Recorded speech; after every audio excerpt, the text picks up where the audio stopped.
How does it feel to have the Scarlet Witch now be part of the Avengers? And did that dynamic bring something different to the character this time around? Yeah, I mean, there's a lot of things that I was able to play with at the start of the film. Just even like how much she is adapted to living in more of a Western world. How does that affect her dress? How does that affect her accent? Like just things like that I get to geek out on with specifics that maybe no one else would recognize. But it's fun for me, and then also to have a great journey written for her, and for her to be conflicted about how to use her abilities or when to use them in this film was a nice thing to play.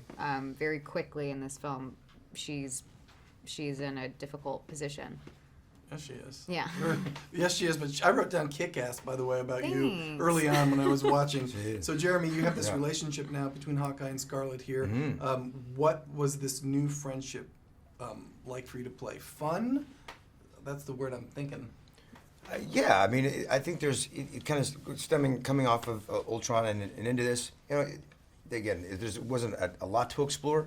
I think there's a lot more to explore, and I think the dynamic is really sort of interesting to where I don't know if it's like a sort of brotherly or uncle type of thing, kind of looking up, where she's the more powerful, like, monster creature that's just, I think, probably the most powerful in the universe.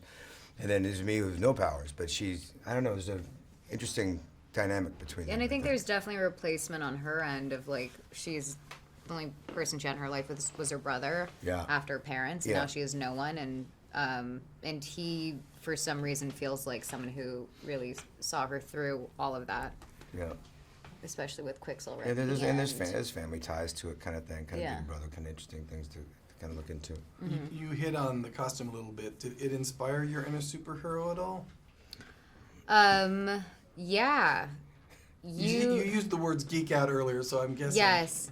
I'm getting more excited every time we get to create more of a superhero costume. It's my first time getting to be in a superhero. We did for that 1 second at the end of Ultron. Right. But this is my first time wearing a superhero costume, and part of me was like, well, when do they go and change? Like, how fast does that work? And I just kind of had to ignore that. Yeah, it was really cool to create a new silhouette for her, and a new image. Now, Jeremy, you can be a tough guy, and now this is more hand-to-hand combat for you this time out. Did you like that more? Yeah. I mean, that's what I like about the character.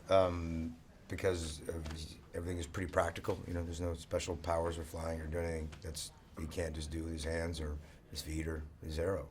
So I'm always about that. But it's an attitude, too. You have to have that attitude to be confident that you will survive whatever these crazy epic battles are. Or you don't, you know what I mean? Or you don't.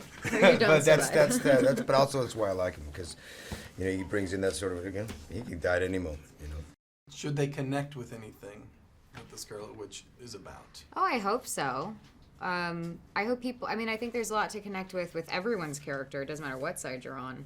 I think that's what makes these films so much fun to watch and so enthralling for so many people, because everyone kind of attaches, for whatever reason, to one or two characters. Yeah. And it's because hopefully they're these fully fleshed out people with flaws and have to go through difficulty and overcome it.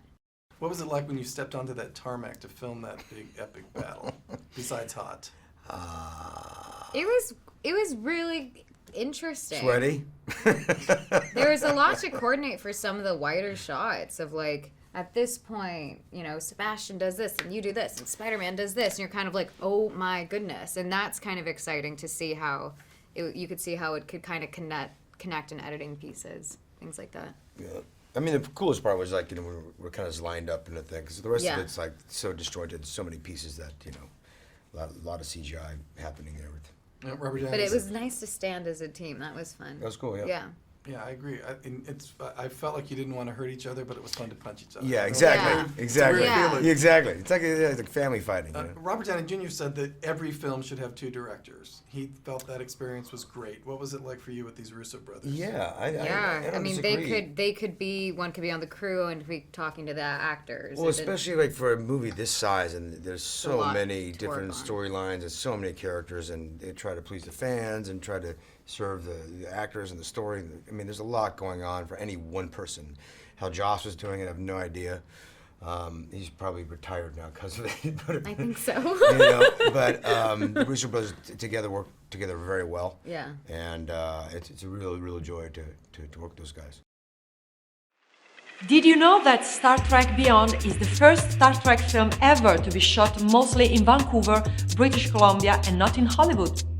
All existing sets, including those of the Starship Enterprise, will be rebuilt from scratch in a large studio in Vancouver. Do you think we will be able to tell the difference? Click here for more cool videos. Thanks for watching.